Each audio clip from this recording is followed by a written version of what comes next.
Sí. No. Sí. Javier. Bueno.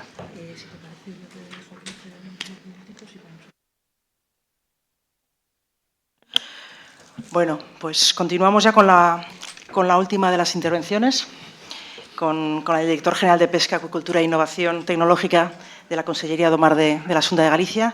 Todos conocéis a Antonio Basanta. Es lucense, ahora que estamos en temporada de mundial, podemos decir que Antonio juega en casa hoy, ¿no? Sí. Es licenciado en Ciencias Políticas y de Administración, máster en Economía Pesquera.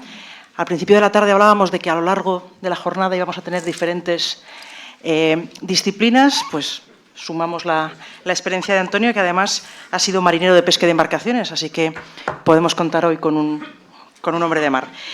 Nos va a hablar sobre la PPC también, sobre medio ambiente y sostenibilidad. Antonio, cuando quieras. Tengo dos incluso. Sí. Pues la verdad es que muchísimas gracias a Maya, y lo primero que tengo que hacer es agradecerle a la organización que me haya invitado.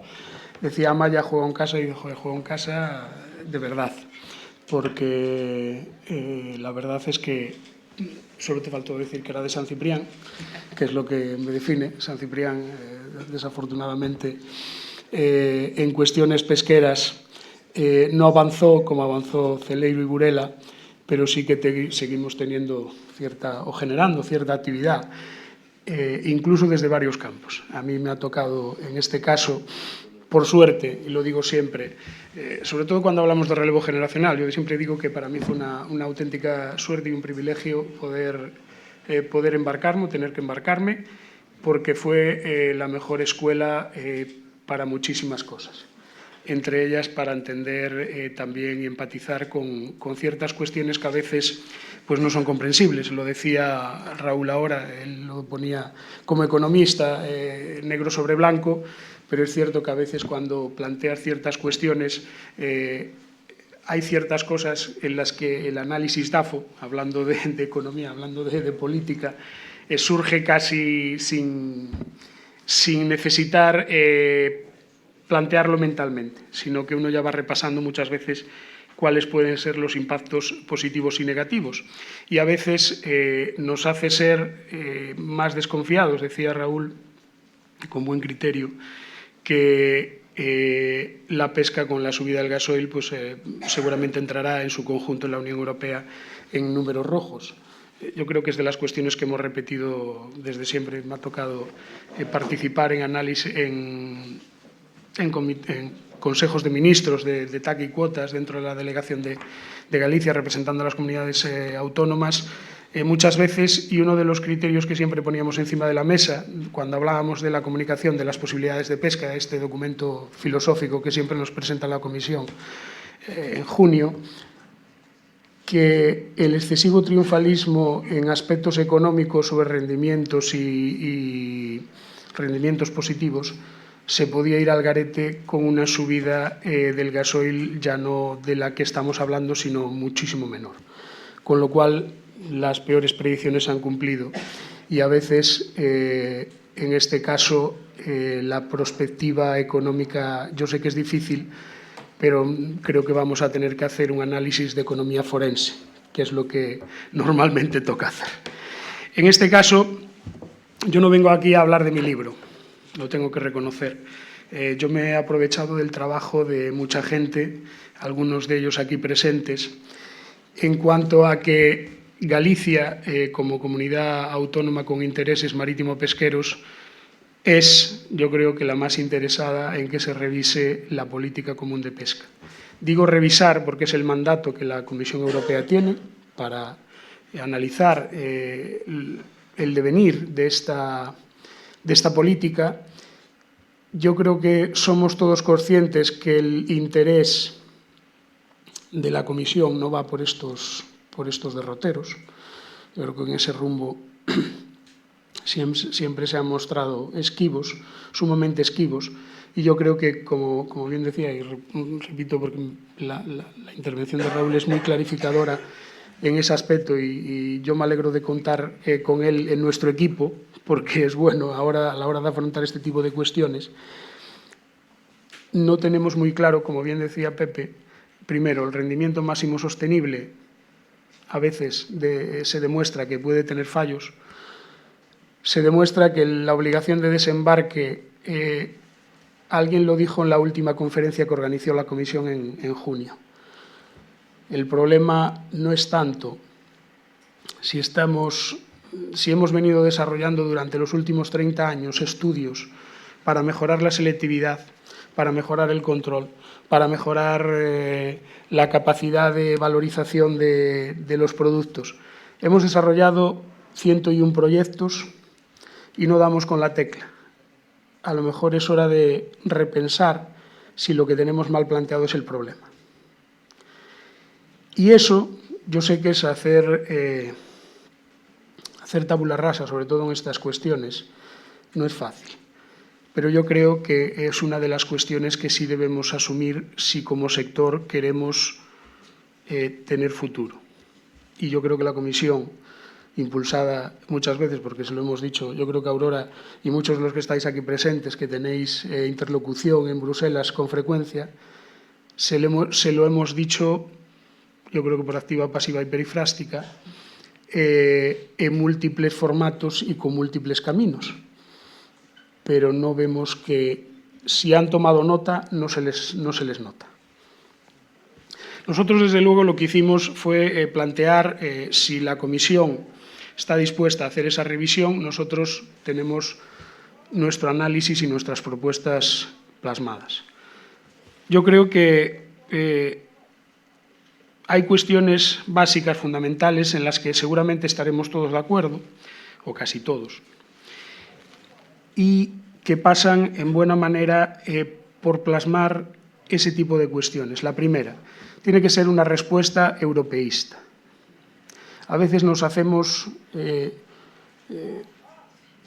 yo soy un europeísta convencido a pesar de todos los defectos que pueda tener la Unión Europea, pero sí que es cierto que a veces nos planteamos si el error de España fue entrar en la Comisión Europea, en la Comunidad Económica Europea, en la Unión Europea. Y sé que hay propuestas de análisis si sería bueno abandonarla. Y solo planteo una cuestión. Es cierto que la Unión Europea puede tener errores, pero es cierto que Galicia, como exportadora neta de productos del mar, y aquí están el secretario general y el presidente de las dos entidades asociativas fundamentales de productos transformados, digo, Galicia, que exporta más de 2.400 millones de euros en productos del mar, le sería conveniente abandonar su principal mercado.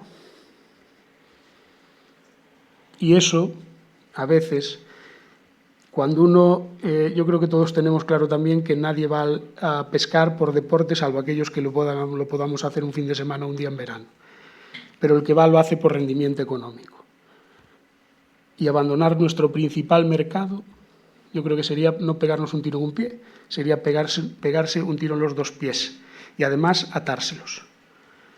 Y no creo que estemos en disposición de ese tipo de circunstancias. Además, yo creo que tenemos que ser realistas y también realistas a la hora de plasmar nuestras singularidades. Alguien hablaba antes del reglamento de control, que decía Aurora que lo tenemos que, en esos trílogos interminables, que yo creo que vamos a acabar teniendo antes una nueva PCP que un reglamento de control derivado de la PCP del 2013. Pero bueno, como casi todo, esto en gallego, dicen Roma Paladino, non, en gallego Paladino e poñer a vaca ao carro antes dos bois. Pero es lo que tenemos. Y cuando no se adapta a las circunstancias, después alguien se pregunta por qué no se cumple. Dices que volvemos a lo mismo. Le hemos dicho 50 veces que la geolocalización puede estar bien, pero la geolocalización en determinadas circunstancias...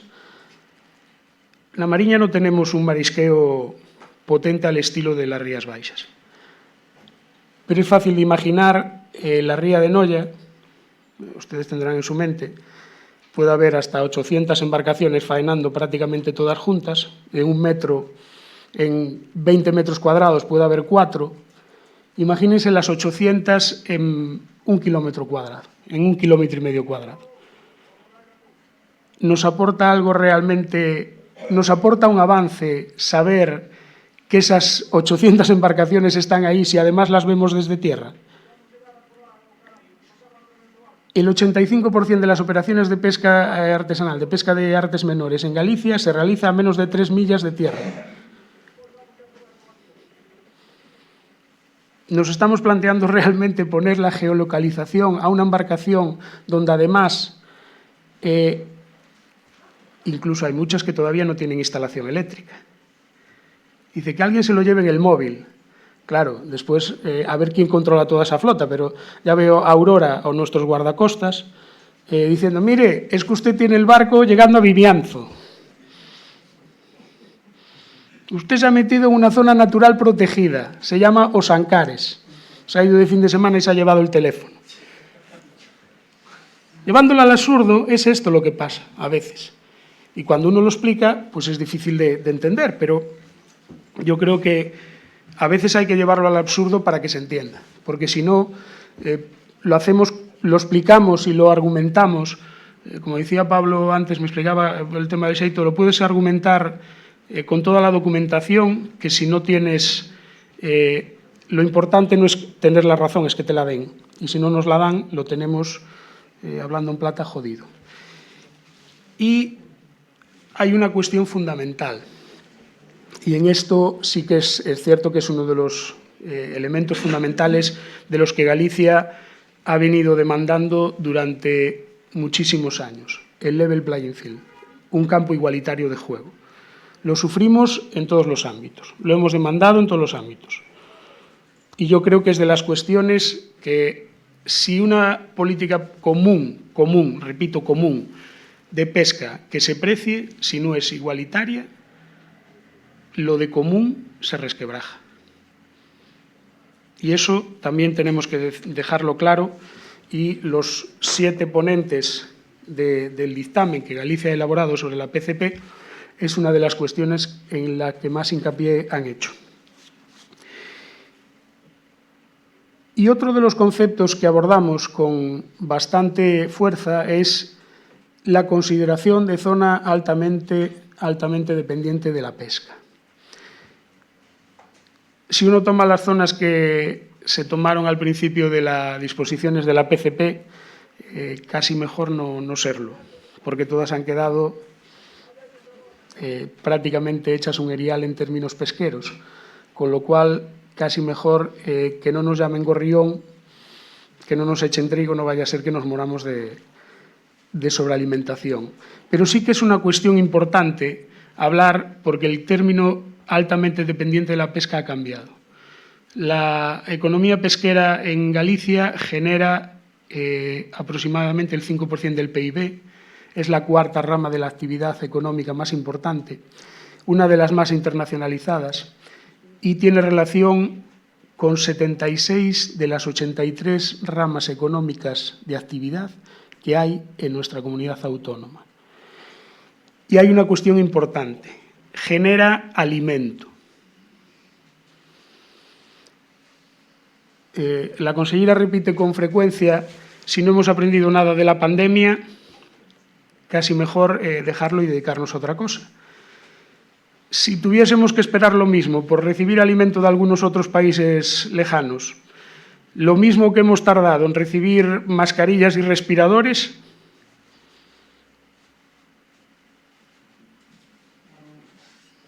la reflexión es clara. Y en esto yo creo que ahí reside el término altamente dependiente de la pesca, la nueva dependencia de la pesca en términos alimentarios. ¿Y cuáles pueden ser los ejes estratégicos de esta nueva política común de pesca según la opinión de Galicia? Y repito la opinión de Galicia porque es la opinión del sector aprobada en el Consello Galego de Pesca de forma unánime por sus 50 miembros. Y tiene 5 cuestiones claras. Una política común de pesca social y de futuro. Y repito, social. En términos ambientales podemos hablar largo y tendido. Yo creo que ya estamos sobresaturados de términos ambientales, los que lo sufrís directamente, Iván, Javier, Roberto, Eloy, todos, a veces nos planteamos dónde ha quedado la parte social. Tenemos yo creo que una gestión ambiental de los recursos más que positiva, lo dice la propia comisión, no lo digo yo, con lo cual nos vamos a fiar. Pero aquí el término, si eso lo relacionamos con la economía, y ya vimos cómo estaba, nos los puso claramente Raúl, la otra parte de la ecuación, que es lo social, nos queda bastante complicado. Si además lo pintamos todo de verde, si mezclamos azul con verde, de momento lo único que estamos obteniendo es negro. A partir de ahí podemos sacar otro tipo de conclusiones, pero el aspecto social es fundamental y es donde tenemos que hacer hincapié. El relevo generacional no es fácil si no hay futuro. Y esto lo vemos todos los días y no es fácil. Galicia ha generado en los últimos 12 años 1.700 titulados. Y, sin embargo, seguimos con un problema de relevo generacional. Algo nos va a pasar. A corto plazo vamos a tener, lo hablaba antes con Eduardo, vamos a tener la jubilación de múltiples titulados y el resultado para la flota es incierto. Veo aquí algún, además, recientemente jubilado, aquel señor, que incluso se pasó de la edad de jubilación y aún así no llegamos. Esto es una de las cuestiones que nos tenemos que hacer mirar. El segundo aspecto, lo decía antes, el level playing field. Y también, y por qué no decirlo, también somos conscientes, y nosotros no somos los que rehuimos el debate de lo ambientalmente sostenible. Compatible con la conservación de los recursos. No estamos en contra de que se veten zonas de pesca. En Galicia llevamos más de 30 años con zonas vetadas completamente a la pesca. No ha pasado nada. No se ha muerto nadie por eso. Pero si lo haces con unos criterios y al final adoptas un cambio de 180 grados y te cargas justamente a los más sostenibles, pues tienes dos mensajes duros. Uno, te llevas por delante la mitad de la flota, no sabes lo que estás haciendo. Y dos, eres incoherente con tus propias medidas o con tu propia filosofía, o por lo menos la que predicas. Y eso es bastante difícil de asumir. El cuarto punto, la adaptación al cambio climático, la descarbonización. Yo creo que todos estamos de acuerdo en que cambiar el combustible, cambiar los medios de propulsión es un aspecto importante a futuro, ya no solo por el precio del gasoil. Y a veces lo contemplamos como algo muy difícil, pero supongo que sería como los primeros que pasaron de la vela al vapor y los del vapor al fuel y los del fuel al diésel. El problema es que ahora, ¿cuál es el paso siguiente? Y todos nos animan a dar el paso, pero no nos dicen hacia dónde. ¿Cuál es el combustible del futuro? ¿Cuáles son las adaptaciones que vamos a tener que hacer en la flota? Alguien nos decía, el gas. Claro, el gas ahorra un 30%, muy bien, pero tienes que disponer un 30% más de espacio. Yo creo que esos dos 30 la economía no sale. Si tienes que desplazar un 30% más, aun ahorrando un 30% menos, para seguir en la misma circunstancia yo creo que no estamos para generar movimientos de vuelta. Y un último punto, la gobernanza global. Yo creo que aquí está el presidente del RAC de larga distancia, pero una de las cuestiones fundamentales es la ordenación de todos los espacios marítimos. Lo sufrimos en algunos sitios como el Atlántico Sueste. Y lo sufrimos sobre todo cuando somos, desde la Unión Europea, propulsores de medidas que después vemos que no se cumplen por parte de otras flotas. Y lo digo en cuestiones como el reglamento anti-finning, en otro tipo de cuestiones sociales y en muchísimas cuestiones ambientales. Yo no sé si la misma intensidad de seguimiento por parte de algunos colectivos de interés social ambiental hacia nuestra flota se aplica a otras flotas como, por ejemplo, la china o la taiwanesa. Es una reflexión, es una pregunta retórica de la que me gustaría obtener respuesta, pero lo que sí que tenemos que hacer es que si somos punteros en el cumplimiento de todo este tipo de normativas, a lo mejor tenemos que hacer de la necesidad virtud. Y es lo que tenemos. Por eso nosotros no estamos en contra de todo eso. ¿Y qué es lo que tenemos que hacer? Defender esta postura. Defender esta postura porque si queremos tener un futuro, yo creo que hay dos cuestiones importantes. Una, la unidad. La unidad del sector y, en este caso, de las administraciones. En el caso de este dictamen, la unidad está clara porque el dictamen sale de la parte del sector de forma unánime de la Administración. Y, en segundo término, movimiento.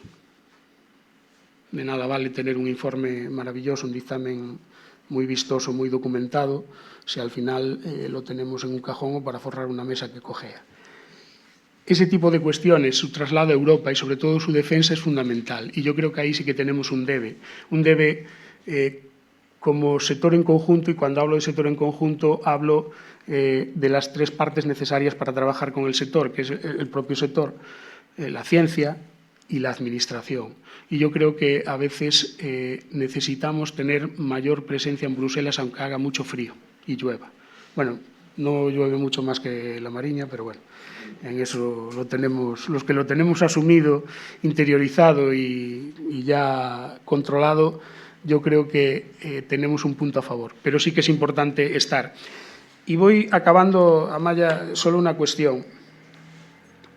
Digo que este puede ser el futuro, que esta debería ser la postura que debemos defender en Bruselas, siempre y cuando el rumbo sea este. Y digo esto porque a veces nos encontramos no solo con sorpresas, sino con graves incongruencias. Como decía, tendemos o tiende alguien a pintar de verde lo azul, nos complica y lo único que hacemos es verlo negro. Pero sí que hay una cuestión que yo creo que es importante y es mantener la coherencia. Lo digo porque desde la Unión Europea, especialmente desde la Comisión, se ha insistido muchas veces en que tenemos que adoptar muchísimas medidas para trabajar a favor de ese futuro sostenible de la pesca, de la actividad marítimo-pesquera y de la cadena marindustria. Pero a veces, al final, vemos cómo se generan incoherencias que no son positivas para seguir insistiendo en ese mensaje. Dos ejemplos. Uno, lo tenemos todos muy presente, el veto de las zonas de pesca de fondo, donde con un análisis parcial nos cargamos esa parte donde siempre nos han hablado de sostenibilidad, sustentabilidad y todo esto, nos lo llevamos por delante. O defendemos una cosa o defendemos la otra. O por lo menos, si defendemos una cosa, no provoquemos medidas que después se lo lleven por delante. Y otra, y están aquí precisamente los representantes de la cadena de transformación y de comercialización, importante. Durante años se nos insistió en que uno de los puntos necesarios para el futuro del sector era acabar con la atomización empresarial, generar bloques económicos, empresas fuertes, potentes, dinámicas y con alto volumen para atender necesidades de exportación, internacionalización y más de más y mejoras sociales y demás. Y cuando lo conseguimos nos dicen, mire, es que ustedes son una gran empresa y no pueden recibir ayudas. Dice, hombre, pues haberme avisado, porque a lo mejor no estábamos tan interesados en ser tan fuertes, tan potentes, tan altos y tan guapos. Porque además, precisamente yo creo que sin temor a equivocarme, el 80% de las grandes empresas que existen hoy en día en el sector pesquero europeo están en Galicia. Con lo cual, al final, obedecer es importante, pero una vez que esté aprobada la norma. Yo creo que el momento de opinar es ahora, sobre todo si se abre este proceso de revisión. Aquí estáis muchas personas acostumbradas a acudir a Bruselas. a exponer con claridad, incluso con vehemencia, las ideas, pero yo creo que es el momento de hacerlo. Y en eso, desde luego, si tenemos que ir 10 veces, iremos 10 veces, si tenemos que ir 100, iremos 100. Pero, por lo menos, si no nos escuchan, que nos oigan. Y yo creo que es de las cuestiones de las que tenemos que seguir insistiendo. Porque si no, mucho me temo que eso a veces, yo soy un optimista convencido, no tanto como Zapatero, pero sí soy un optimista. A veces supongo que seré a veces yo creo que soy un pesimista desinformado, pero por lo menos mientras esté en esa tesis, yo creo que tenemos que seguir luchando, sobre todo porque, como reza el lema de la promoción, la campaña de Pesca España me ha parecido muy buena. Aquí sí que voy a hablar de mi libro. Galicia tiene una, yo creo que de las mejores que hemos tenido en todos estos años, que es Galicia sabe amar. Y si queremos que Galicia siga sabiendo amar, o remamos todos, y sobre todo acompasados, o si no, avisadme que yo me desembarco. Pero espero, y por la cantidad de gente que hay aquí, y eso es que hay gente interesada, comprometida con la pesca, incluso mucho después de la jubilación, yo espero que Galicia va a seguir sabiendo amar, y si no me desembarca la conseguir el presidente, yo no me desembarco voluntariamente. Muchas gracias.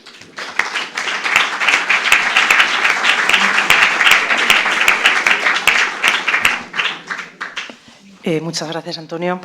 Abrimos un turno de preguntas. Si hay alguien que está interesado en formular alguna pregunta. Ha quedado todo... Es tarde. No. Yo pues estaba hablando. Pero a ver, una pregunta. ¿Tú crees que esta gente... Espera un momentito, por favor, caballero. Espera al... Este no es el final del mundo ya. Yo creo que este es el final del mundo en la pesca.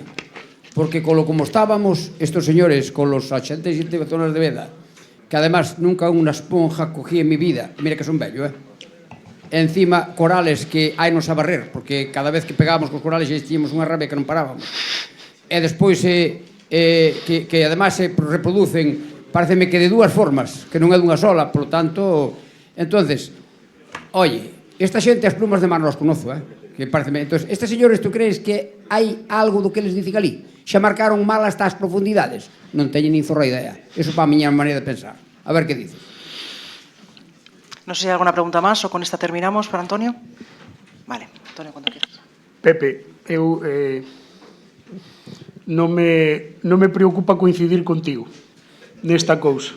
Sabes que hai cousas nas que podemos discrepar, é certo que con todo o cariño do mundo, pero isto certamente é un sinsentido. Eu era dos que, cando salía unha norma da Unión Europea, pudera estar ben ou mal, ou pudera demostrarse ao final que non estaba acertada, pero sempre tiña a firme convicción de que aquilo que viña de Europa era serio. Isto é como cando compras un coche alemán, sempre pensabas que era calidad e categoría.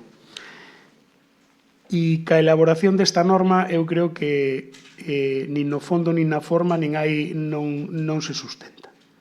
Non se sustenta. Aí estou contigo. Primeiro, eu sempre resumía, e nesto estaba Iván, está Javier, que falamos moitas veces desto, e moita xente do sector, Hugo, e Santi, Miguel, Sergio.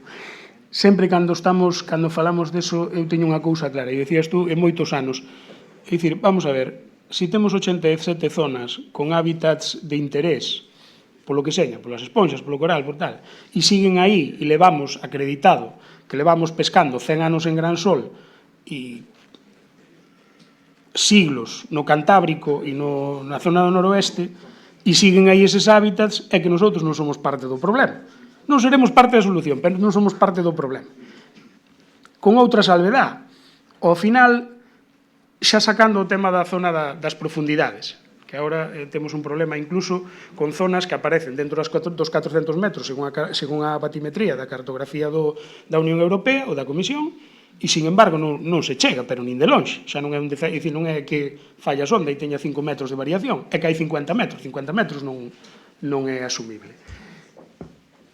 Pero eu creo que neste caso lévanse por diante algo co que non contaban. E unha das cuestións nas que fixemos incidencia na argumentación para o tema do recurso era que precisamente estaba levando por diante unha arte de pesca sin demonizar o resto. Non hai boas ni malas artes, senón artes mal empleadas. Punto.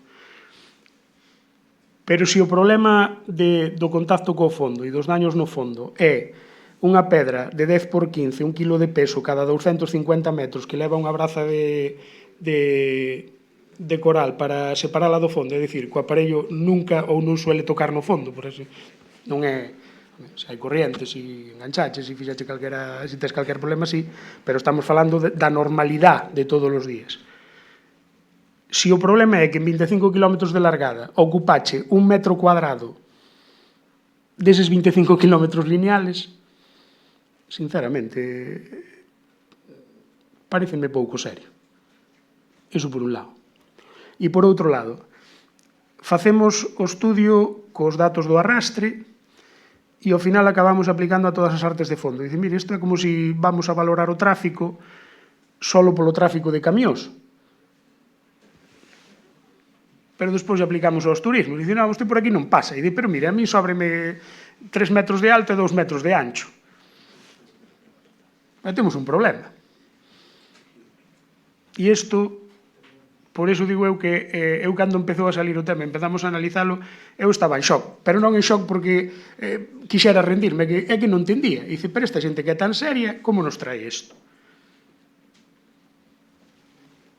E claro, deso, se no fondo non funciona, se na forma, eu creo que nin claro temos se ese foi o procedimento necesario ou legal atribuíble para facelo, eu creo que a única vía, non digo deixar de lado a vía política, a vía da diplomacia, e Javier desto sabe moito de ir a Bruselas e intentar facerlles entender con argumentos isto, pero ao final só nos queda unha vía que é o recurso. España xa o presentou como litigante privilexiado, o sector vai a ir e desde logo Galicia vai a ir.